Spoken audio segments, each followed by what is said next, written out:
आणि आता एक महत्त्वाची राजकीय घडामोडी, महायुतीतल्या तिन्ही पक्षांच्या भूमिका वेगवेगळ्या आहेत. बावनकुळे बुरका वाटप कार्यक्रमावर बावनकुळेंची प्रतिक्रिया आहे. लोकसभेला पराभव झाल्यानं हा बुरका वाटप होतोय असं अंबादास दानवेंनी म्हटलंय. भाजप आणि शिंदे गट एकाच विचारधाराची अशी टीका देखील ठाकरे गटाचे नेते आमदार अंबादास दानवेंनी टीका केलेली आहे.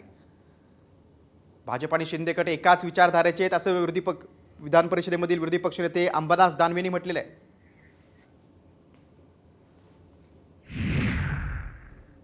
महायुतीमध्ये जेव्हा तीन पक्ष आहेत त्याच्या भूमिका वेगवेगळ्या आहेत संघटनात्मक. आम्ही ज्या विचारावर आपला पक्ष चालवतो त्या पक्षामध्ये वेगळे विचार आहेत. अजितदादांनी आपला पक्ष तयार केला, त्यांचे विचार वेगळे आहेत.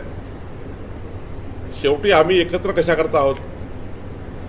मोदीजी 2029 पर्यंत प्रधानमंत्री आहेत. आता भाजपान ते एकच आहे ना, बुरखे वाटा आणखी टोप्या वाटा, त्याला काय फरक पडणार. ते स्वतःला फार मानतात.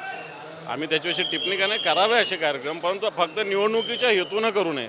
त्याच्यात शुद्ध समाज भावना असावी, परंतु तुमचं शुद्धता दिसत नाही.